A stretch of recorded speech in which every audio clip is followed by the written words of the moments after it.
Selamat pagi anak-anak, berjumpa kembali dengan Anisha Kusniadi ya. Pada pertemuan kali ini kita akan belajar tentang hair. Selamat pagi anak-anak, berjumpa kembali dengan Anisha Kusniadi. Semoga kalian semangat terus ya belajar meskipun di rumah saja. Pada pertemuan kita pada pagi hari ini, kita masih melanjutkan belajar di tema 2, udara bersih bagi kesehatan.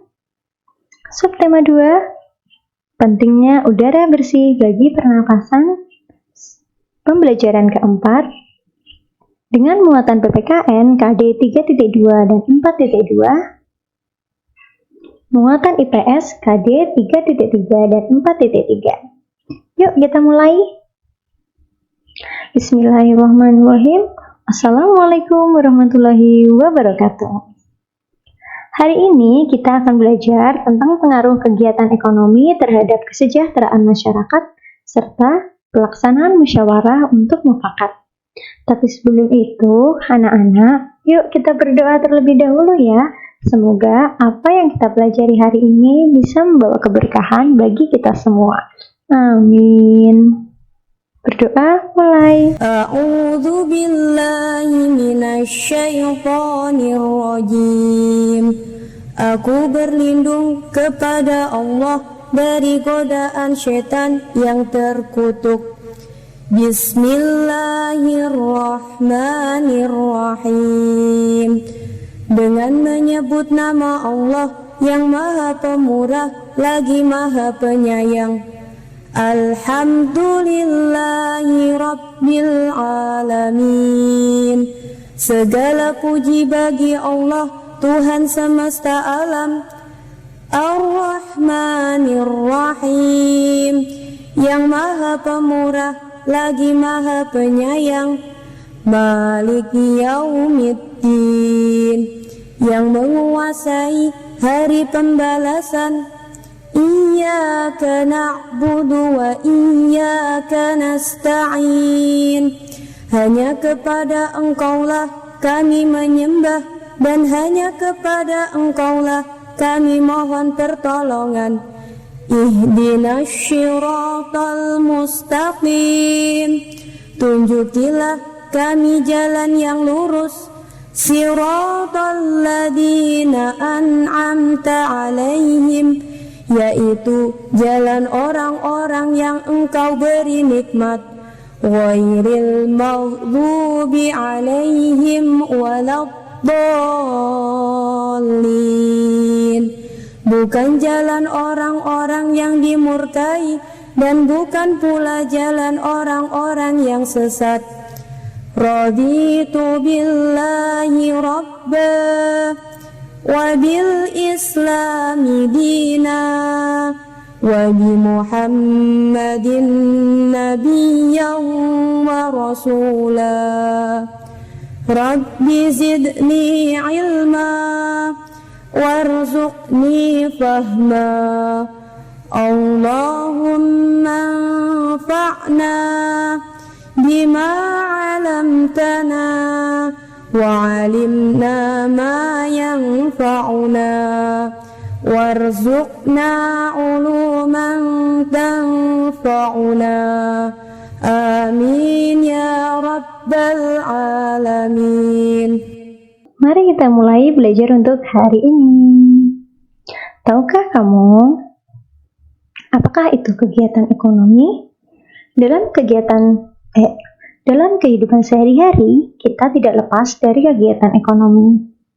Kegiatan ekonomi merupakan kegiatan saling menguntungkan untuk memenuhi kebutuhan hidup. Perhatikan gambar berikut ini. Pada gambar tersebut, kayu yang ada di hutan kemudian ditebang. Selanjutnya menjadi kayu gelondongan. Bagi pengrajin kayu, kayu gelondongan tersebut akan dirubah menjadi mebel, antara lain meja, kursi, lemari, divan, dan lain-lain yang dijual di toko mebel. Selanjutnya, dari toko mebel tersebut, pembeli akan membelinya sebagai perabot di dalam rumah mereka. Dalam kegiatan ekonomi masyarakat meliputi kegiatan produksi, yaitu kegiatan menghasilkan barang. Pada kegiatan produksi ini, pengrajin kayu akan mengolah kayu gelondongan menjadi perabotan seperti meja, kursi, dan lain-lain. Kegiatan ekonomi yang kedua adalah distribusi, yaitu menyalurkan hasil produksi dari produsen kepada konsumen. Pada kegiatan distribusi ini, pengrajin kayu akan menjual hasil kerajinan tangan mereka pada toko mebel. Dan kegiatan ekonomi yang ketiga adalah konsumsi. Konsumsi adalah kegiatan memakai atau menggunakan barang hasil produksi. Pada kegiatan konsumsi ini, pembeli akan memasang perabot rumah tangga mereka yang mereka beli dari toko mebel. Nah, baiklah anak-anak, untuk lebih memahami mengenai perbedaan produksi, distribusi, dan konsumsi, yuk kita bahas satu persatu. Kegiatan ekonomi yang pertama adalah produksi. Produksi adalah kegiatan menghasilkan barang. Pelaku produksi ini disebut dengan produsen. Pengaruh kegiatan produksi bagi pemilik sumber daya ekonomi dan bagi produsen yaitu, bagi pemilik sumber daya ekonomi memungkinkan memperoleh jasa yang berupa sewa, bunga, berupa modal atau gaji untuk memenuhi kebutuhan hidup secara memuaskan. Bagi produsen, produksi menyebabkan memperoleh keuntungan untuk menjaga kelangsungan usaha dan memenuhi kebutuhan untuk mencapai kesejahteraan hidup. Misalnya adalah peternakan sapi. Pada peternakan sapi perah ini, mereka akan memproduksi susu. Selanjutnya, distribusi. Distribusi adalah kegiatan menyalurkan hasil produksi. Pelaku distribusi disebut distributor. Pada kegiatan distribusi, kelancaran membutuhkan sarana transportasi dan akses yang memadai. Tujuannya adalah agar hasil produksi dapat segera sampai ke konsumen dengan cepat dan tepat. Pada kegiatan distribusi ini, hasil susu dari sapi kemudian diangkut untuk disalurkan kepada konsumen untuk dilakukan kegiatan konsumsi. Konsumsi adalah kegiatan menghabiskan atau mengurangi nilai guna barang dan jasa. Orang yang melakukan kegiatan ini disebut konsumen. Untuk kegiatan konsumsi, masyarakat memerlukan pengorbanan, bisa berupa uang atau waktu. Dengan mengonsumsi barang dan jasa, masyarakat berusaha memperoleh kepuasan untuk mencapai taraf hidup sejahtera.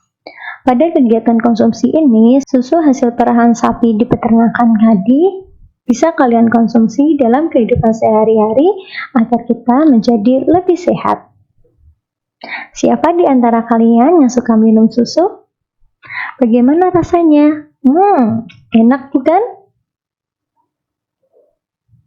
Nah, seringkali ketika kita melakukan kegiatan ekonomi, seringkali kita melakukan selisih pendapat dengan rekan kita. Untuk mengatasi permasalahan tersebut, alangkah baiknya kalau kita melakukan musyawarah untuk mufakat. Apa sih musyawarah itu? Musyawarah berarti membicarakan dan menyelesaikan bersama suatu persoalan dengan maksud untuk mencapai mufakat. Mufakat artinya kesepakatan untuk melaksanakan hasil musyawarah. Ciri-ciri musyawarah untuk mufakat yaitu 1. Sesuai dengan kepentingan bersama. 2. Pendapat mudah dipahami dan tidak memberatkan. 3. Mengutamakan pertimbangan moral dan bersumber pada hati nurani yang jujur. Serta 4. Pembicaraan dapat diterima dengan akal sehat dan sesuai hati nurani. Terdapat beberapa nilai penting dalam musyawarah, antara lain nilai kebersamaan, nilai kebebasan mengemukakan pendapat, nilai menghargai pendapat orang lain, nilai jiwa besar dan lapang dada melaksanakan hasil keputusan. Bagaimana cara pengambilan keputusan bersama? Cara pengambilan keputusan bersama dapat dilakukan dengan 3 cara. Yang pertama adalah penunjukan langsung. Yang kedua adalah aklamasi. Aklamasi merupakan pernyataan setuju secara lisan oleh peserta musyawarah. Dan yang terakhir adalah voting, yaitu pemungutan suara terbanyak. Baik itu dilakukan secara voting terbuka maupun voting tertutup. Salah satu bentuk voting tertutup adalah saat kita melakukan pemilihan presiden maupun pemilihan kepala daerah. Kita akan mengumpulkan surat suara dan dimasukkan ke dalam kotak untuk selanjutnya dilakukan penghitungan. Baiklah anak-anak, itulah tadi materi pembelajaran kita untuk hari ini. Jangan lupa kerjakan latihan soalnya ya. Selamat mengerjakan. Go, go, go! Yuk, anak-anak pahami terlebih dahulu ya materi kita untuk hari ini. Jika ada beberapa materi yang kalian masih kurang paham, kalian bisa membacanya kok di buku paket kalian. Selamat belajar ya. Alhamdulillah, pembelajaran hari ini sudah selesai. Mari kita tutup pertemuan kita untuk hari ini dengan bacaan hamdalah bersama-sama. Alhamdulillahirabbil alamin. Baiklah anak-anak, terima kasih untuk pembelajaran kita untuk hari ini ya. Semangat terus belajar di rumah dan jaga kesehatan kalian. Sampai jumpa pada pertemuan kita esok hari. Terima kasih. Wassalamualaikum warahmatullahi wabarakatuh.